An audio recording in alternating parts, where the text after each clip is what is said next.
Member for Kagua Erave, Wesley Raminai shifts to government. Sir Julius Chan calls for MPs to join opposition camp. And senior statesman supports locals against sand mining. This is National EMTV News with Dennis Horere. Good evening and thanks for joining us for National EMTV News. Member for Kagua Erave, Wesley Raminai, who was with the opposition camp in Vanimo, has moved back to the government and was sworn in as a Minister of State today at the Government House. Raminai was appointed by the Prime Minister and sworn in as a Minister assisting the Prime Minister on Sports and National Gaming Control Board. He was whisked away in a waiting vehicle to Loloata together with the Prime Minister and other Ministers of State. Member for Kagua Erave, Wesley Raminai, is one of the first to break away from the opposition upon returning from Vanimo.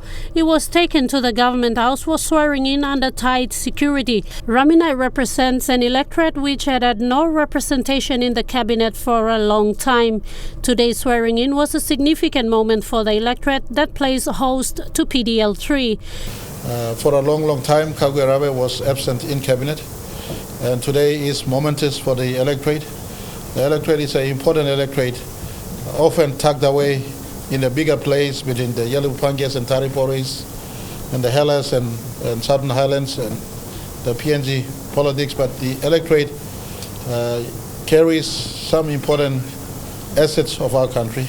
Prime Minister James Marape, congratulating Raminai, said his government was made up of first-time members of parliament who had no excess baggage from Waigani attached to them and described them as a new class of leaders determined to make a change. With Raminai now appointed the minister assisting the Prime Minister on sports, Marape says 9 more ministries need to be filled and he will make further announcements after a meeting with coalition partners. We will go back to our retreat, and the coalition party leaders we have will be discussing on the structure of our government that will take us through closing 2020 work year and financial year better, and to ensure we start 2021 with our schools. And our 2 key activities we want to run early next year in February and March, and April is the census and common roll updates, so that those who want to be Prime Minister can go to the election and the electorates and pick the mandate at 2022. New Minister Wesley Raminai said his move back to government was for the good of his people and welcomed his appointment. I had to, make my move to come and stay with the government simply because of my people and my district. We still have projects on the ground and I need to continue implementing them. Raminai's swearing in was witnessed by the Southern Islands Governor William Powi, Enga Governor Peter Ipatas and other Ministers of State. Ruth Rongola, National EMTV News. The opposition camp held a news conference late this afternoon calling on members of parliament on the government side to join them for a change in government, while also brushing aside rumors that the camp was locking up MPs and preventing them from moving freely. Bring the best people from both sides. Commit yourself to truly open, transparent government and take real steps to keep those promises worth keeping made by past governments. So, I want to cut my long story short. I ask all of those who give a damn about our country to join us. Because I'm not locking down anybody. He just hijacked a member for Kagua Erave with 11 police vehicles. So, I don't know. And he's also locking up Kennedy Wenge, member for Nawai, against his will. So, who's doing all these things? I don't have police vehicles lining up outside to do all these activities. So 11 vehicles went to Wesley Raminai's house, and that's where he got picked up. So he should ask himself. Marape should ask himself. The Waigani Supreme Court will hear a substantive matter on the legality of the November 17th Parliament sitting this Thursday. The court order, deliberated by Chief Justice Sir Gibbs Salika and 4 other judges, was made late yesterday after the High Court decided not to make a ruling that would be seen as stepping over the legislative arm of government. It was a long day for parties involved in the Supreme Court application, seeking legal interpretation on the recalling of Parliament on November 17th by Speaker of Parliament Job Pomat and the passing of the 2021 national budget. Former Prime Minister Peter O'Neill, acting as the only applicant in this proceeding, satisfied the 5-man Supreme Court bench through his submissions and was granted standing. But after numerous legal negotiations between O'Neill and interveners, Pilar Niningi in his capacity as the Attorney General and Parliament Speaker Job Pomat, Chief Justice Sir Gibbs Salika reminded the lawyers that the matter was a threshold issue and needed to be heard in urgency. Twice in court, the Chief Justice raised his voice, telling lawyers the Supreme Court, as the judicial arm of government, was reluctant to make a ruling using its inherent powers. This would be seen as the judicial arm of government stepping into making a decision for the legislative arm of government. After 4 adjournments, the High Court, noticing that the legal arguments were going around in circles and parties refusing to compromise, sought permission from the 3 lawyers and ordered that the sitting of both November the 13th and November the 17th are stayed. Outside the courthouse, these are comments from 2 of the court parties in this proceeding. In any case, the court has come out to be very fair on both sides. So everybody should be happy. The thing is, the business of Parliament has been brought to the court. So it is now in the hands of the court. So we would expect everyone to respect the court. If anybody didn't want the court to decide, then the issue should not be brought. But now that it sees of the matter, we expect everyone to respect the court and accept the orders, interim orders given. In all fairness and for public good, we wait for the outcome of the substantive issues. Thank you. Well, we've got a bit of work to do between now and Thursday, so we're really going to do it. Fair decision by the court, and the court has adjourned to the 3rd for the hearing, so our lawyers will be at work. The orders of the courts are as follows. The applicant is expected to file and serve documents by 12 p.m. today, interveners to file and serve documents by 11 a.m. tomorrow, and all affidavits and court documents to be served electronically. The matter returns to court on Thursday, December the 3rd at 9 a.m. for the substantive hearing. Saklagunga, National EMTV News. Former Prime Minister and member for Yalibu Pangia, Peter O'Neill, has been committed to stand trial at the Waigani National Court for charges of misappropriation and official corruption.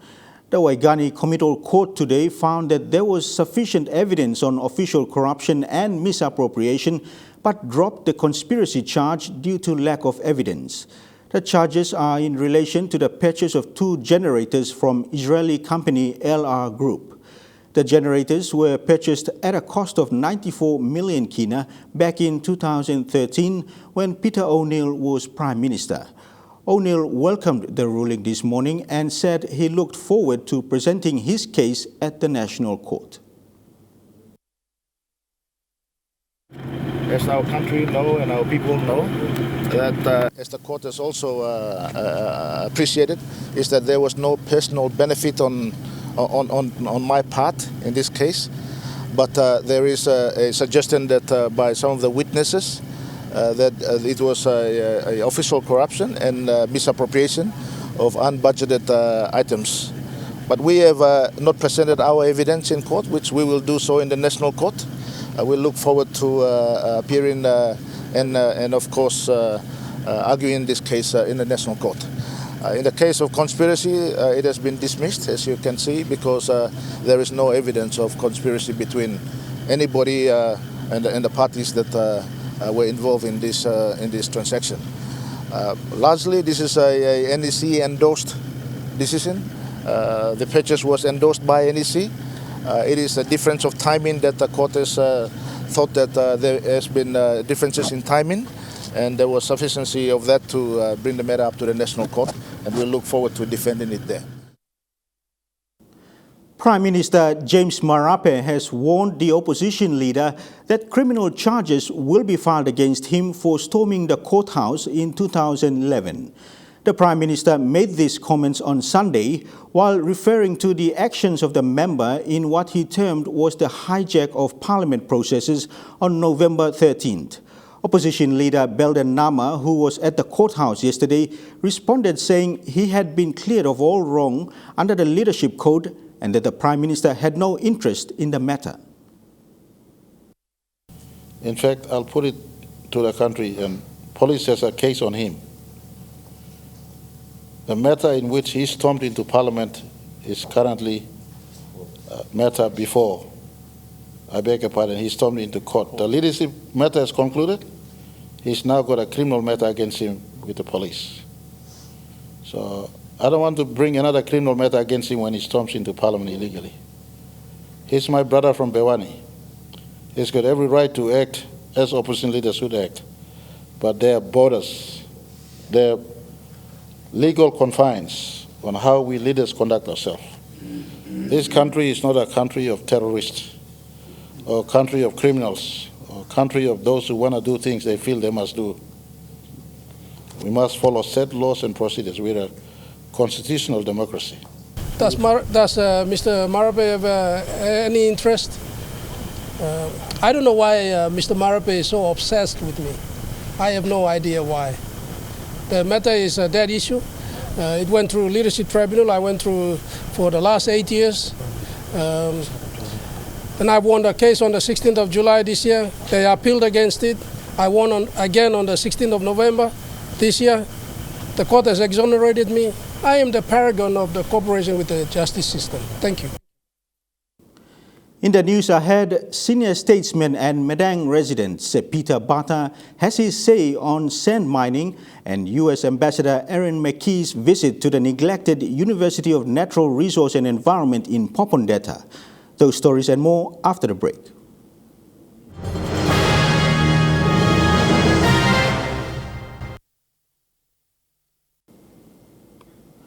Welcome back to the news. Senior statesman Sir Peter Bata has reaffirmed his stance against black sand mining in the Sumgigba LLG of Sumka district in Medang. He said 2 warding hearings done by MRA in just 2 villages is not sufficient for people to understand black sand mining.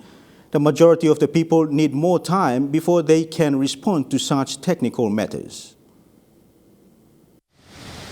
Sir Peter Bata argued that people need to be given more time and opportunity to be able to discuss the issue. He says people have not been given sufficient time necessary for them to understand what sand mining is all about and how it would affect them and their families, including the environment. But what particularly disturbed me was the fact that the people who wanted the sand were coming from Asian countries that had banned sand mining in their own country. Same as they've banned logging in their own countries, and they think they can come to a developing country like Papua New Guinea and get away with it. The area is also a breeding ground for the critically endangered leatherback turtles that come to Medang. The extraction of sand at the rate the company is operating would in the long run lead to the extinction of these endangered turtles. It could completely eradicate all leatherback turtles throughout the world. Sir Peter says there are other subjects apart from environmental impacts that need to be discussed.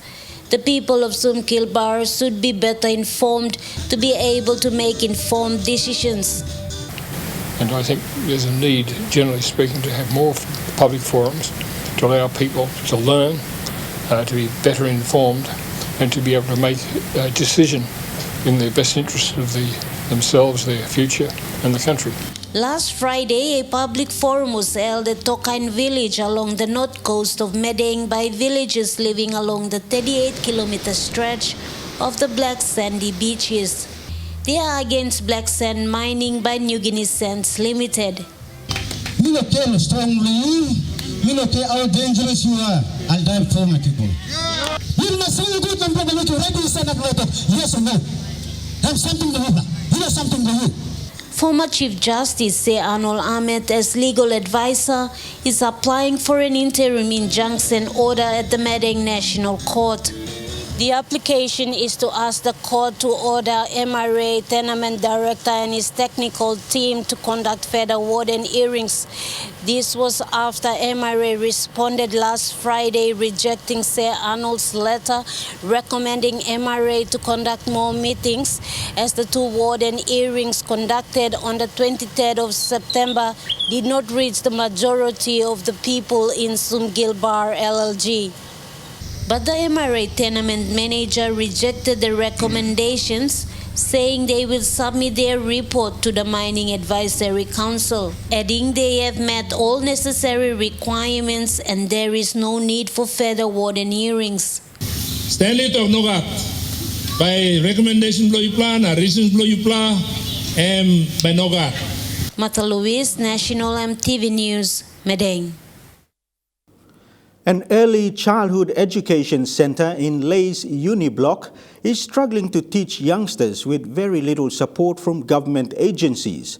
The head teacher of Uni Block Early Childhood Education Center, Patrick Pohey, said they make their own teaching materials from cardboard boxes they get from the nearby dump.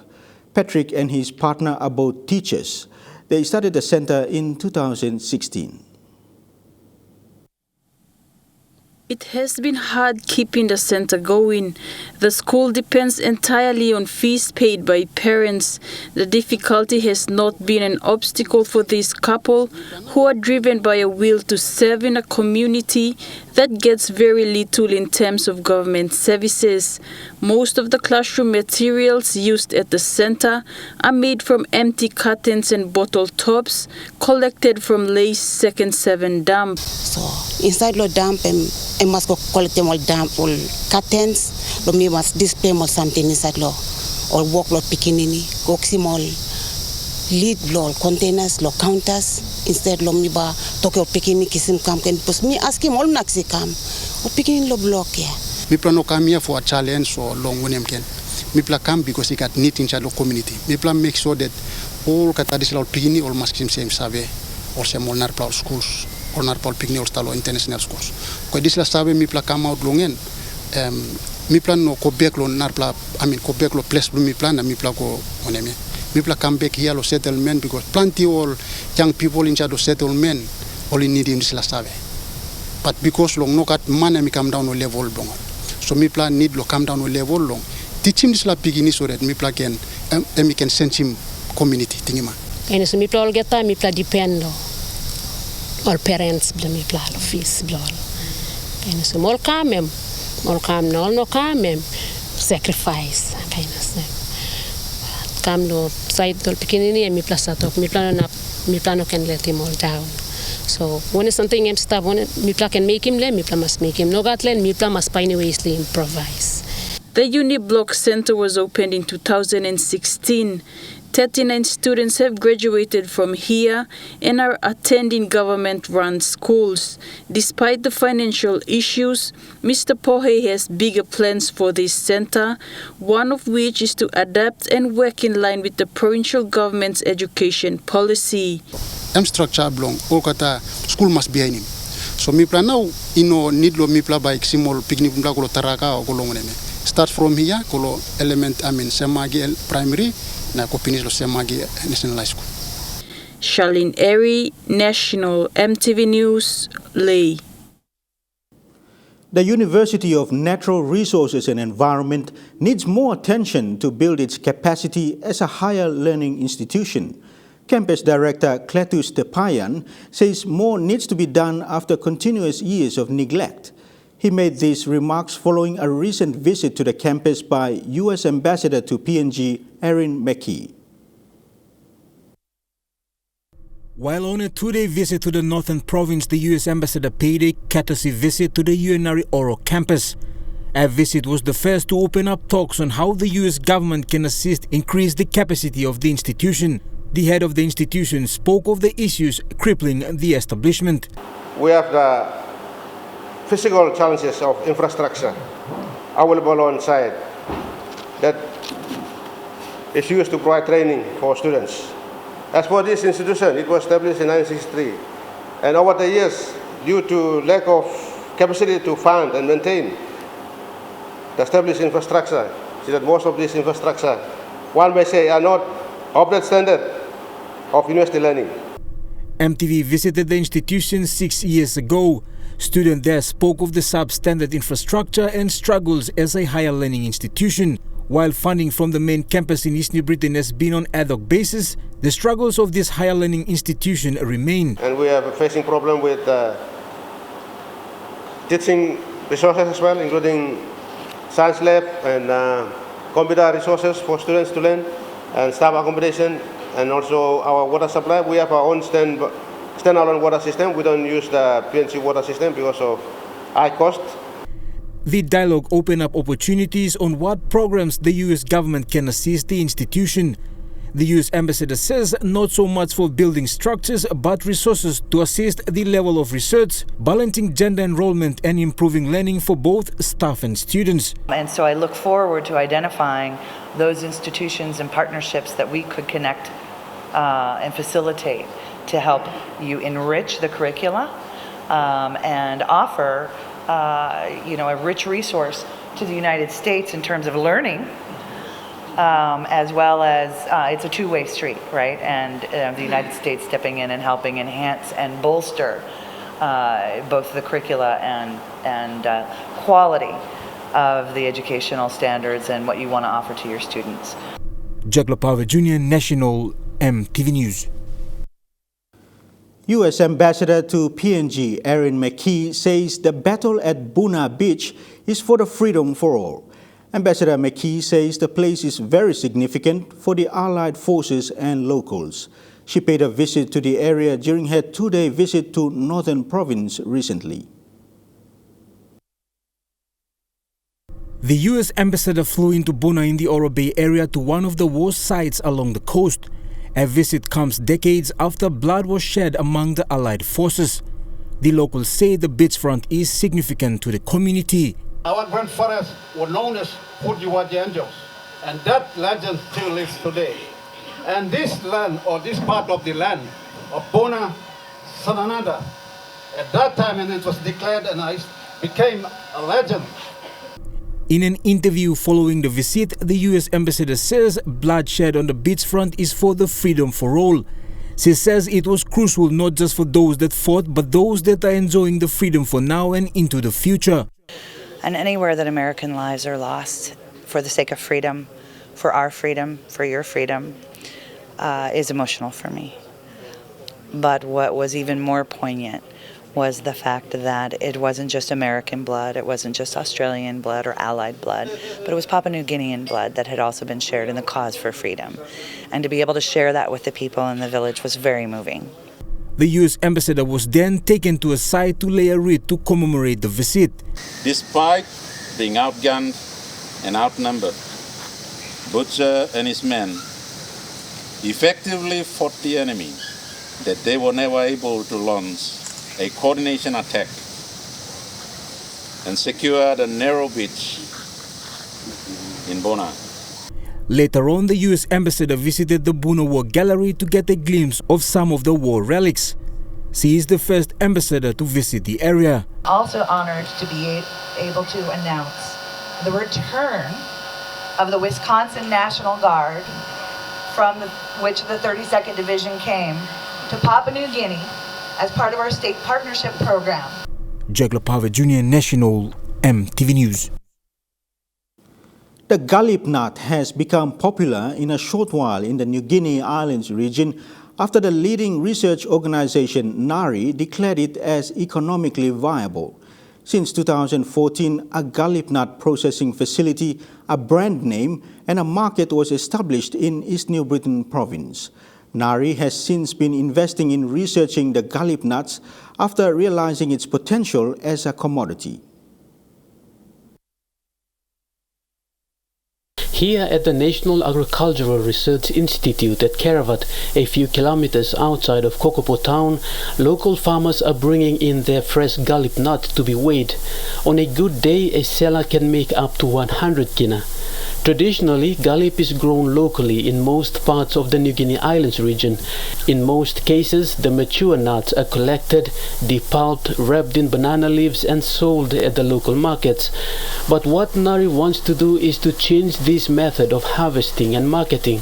Because there was a lot of volume that came in, so it required a big and a quicker method of processing the nuts through cracking. So we got the mechanical cracker in, but it gave us low recovery rate, so we chose to go for mechanical cracking. It was not until 2015 when the native fruit nut slowly became popular and more research have been carried out into how it can be used as a commodity. A gallip factory was established, a market was set up and a gallip nut company was launched. Nari established the gallip nut company with hopes that it should operate as a business rather than a research program, as more people are flocking in with their harvest to sell. We really heavily depend on the season. When the season is big, we harvest a lot, farmers bringing a lot of nuts for us to make more products. While the season is small, then we don't do much.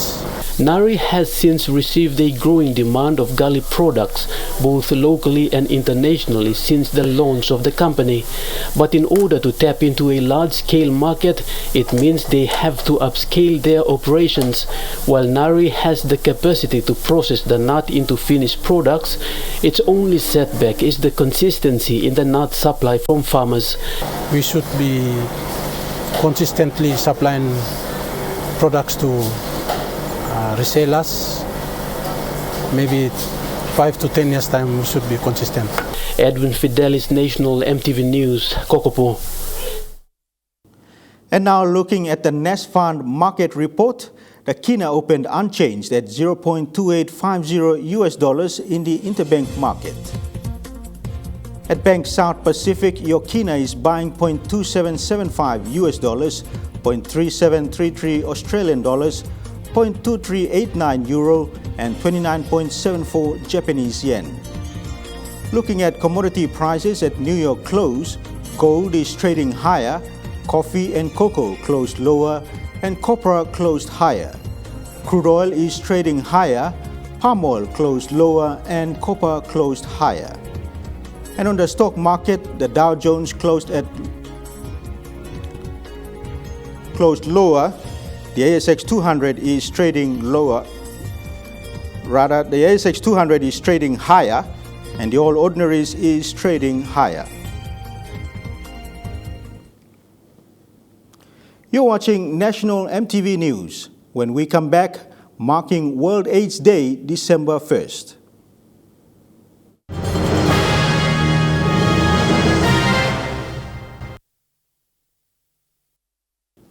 Welcome back. World AIDS Day, celebrated annually on December 1st, is an opportunity to show solidarity with the millions of people living with HIV worldwide. The Department of Justice and Attorney General today showed support for people living with HIV today to mark the day. The 2020 HIV estimate indicate that there are 52,000 people living with HIV nationwide, of which 48,000 are adults between the ages of 15 to 49 years, and 3,200 are children between ages 0 to 14 years old. Lack of funding as well as the COVID-19 pandemic has forced organizations such as the National AIDS Council Secretariat to prioritize most of its activities such as condom distribution, mostly in HIV-burdened provinces. HIV is currently concentrated in certain parts of the country, mainly in the Islands region, NCD and Lae. The onset of the COVID-19 pandemic which has, of course, adversely affected budgets right across the whole broad spectrum of both the government and the private sector.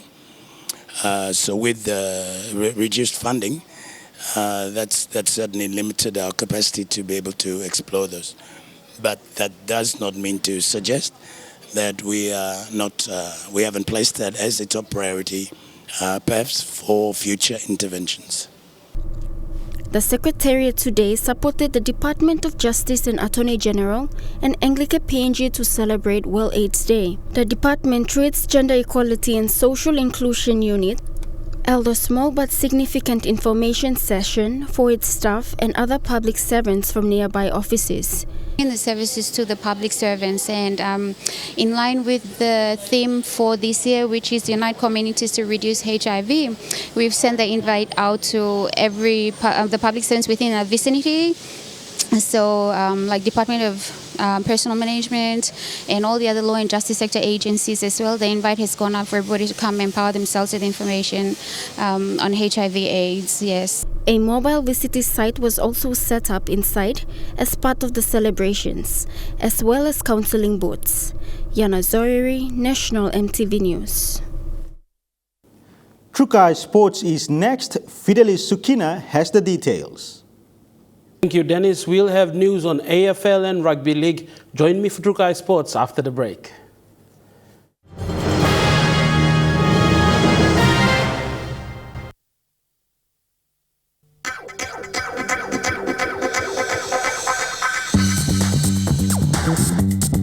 Trukai Sports.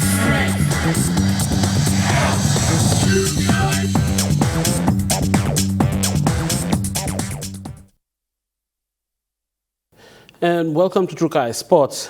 A 19-year-old from Gulf and Central Province of Papua New Guinea, Hewago Oea, aka Ace, has just signed a contract with Gold Coast Suns AFL club.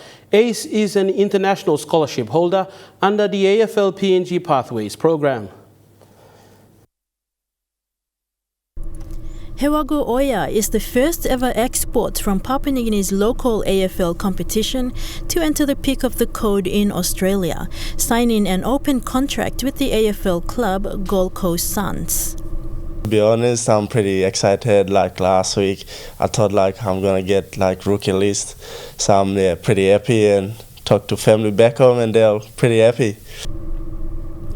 The announcement comes after the young lad's outstanding string of performances since joining the club's academy in 2017. It's a really exciting one for our football club, for AFL Queensland and also for AFL Papua New Guinea. So Ace has been a great story for our club and a lot of people involved in his journey.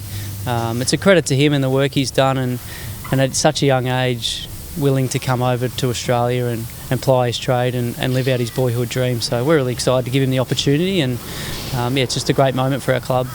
AFL PNG has been a big part of Ace's journey. Senior Community Football Manager Rex Leka says Ace started under the New Kick Pathways program, making it through to elite AFL platform. Yeah, Ace basically started playing in his local footy club back here for the Golden Skokophers.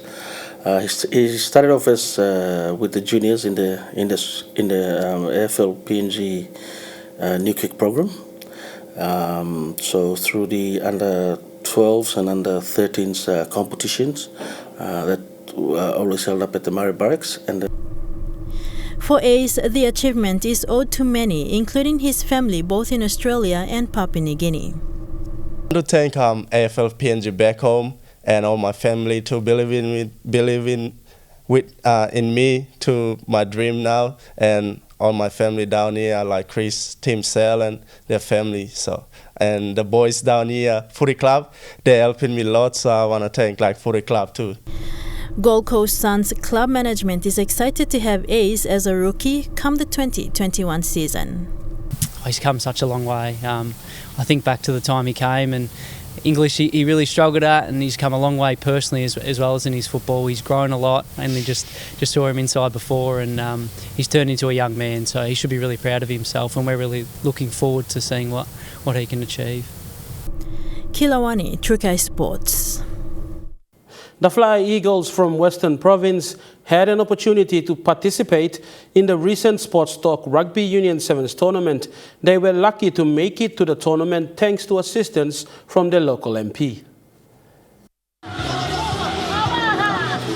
The Fly Eagles from Western Province were one of 12 teams from outside of Port Moresby who took part in the recent Sports Talk Sevens. The team in their Red Eagles jersey, consisting of Daru-based players, traveled to the nation's capital to compete against some of the best rugby sevens players from around the country. The Fly Eagles basically a team that's based out of Daru, but mainly composed of villages along the Fly River. We've decided to come this year thanks to our local MP, Honorable Seki Agisa, who was kind enough to support our boys this time again to bring the team over from Daru. It was a steep learning curve for the Western Province team after losing their first match in the tournament. I honestly thought that there's a lot of areas that we need to really polish up.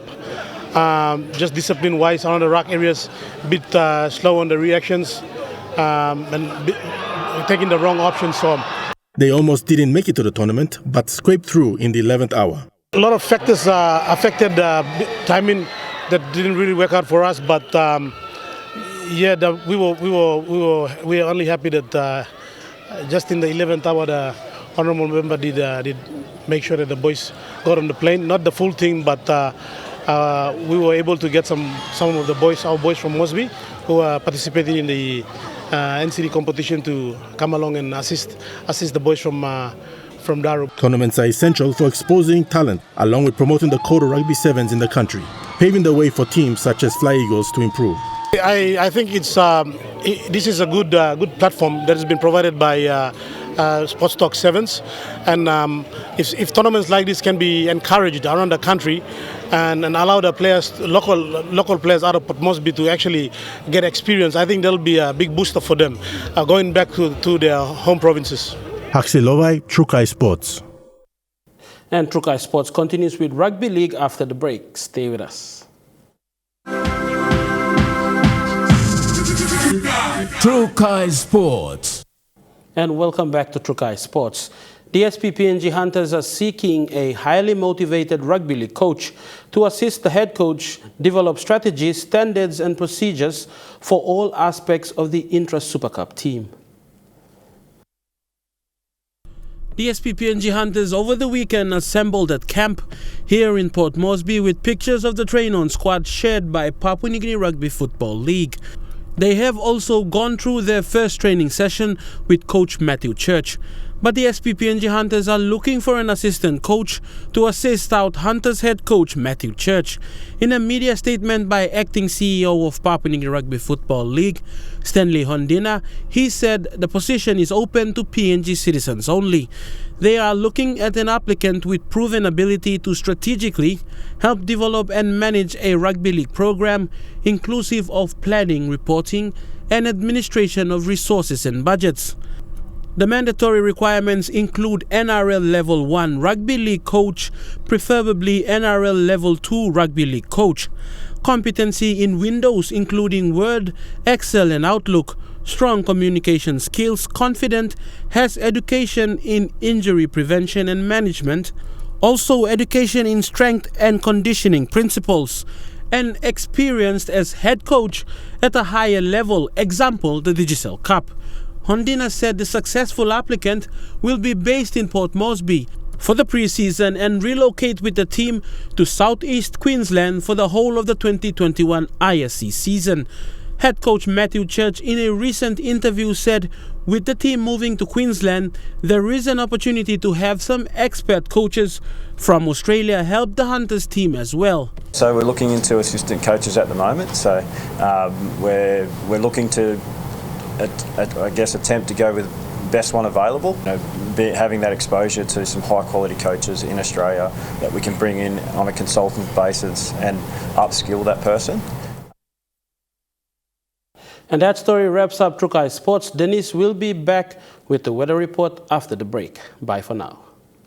Trukai Sports.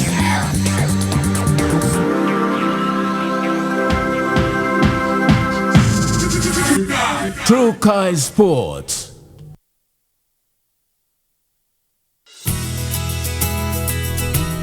This weather update is proudly brought to you by MoneyPlus, with you always. Weather forecast for tonight and tomorrow. Regional forecast, and to the southern region, Port Moresby, fine, partly cloudy with inland thundery showers. Daru, mostly fine, partly cloudy. Kerama, partly cloudy with a few evening shower or two. Alotau, fine, partly cloudy with evening shower or two. And Popondetta, partly cloudy with a few showers. The weather update was proudly brought to you by MoneyPlus, with you always. The way it is this Tuesday, the 1st of December 2020, on behalf of the news team, pleasant viewing, good night.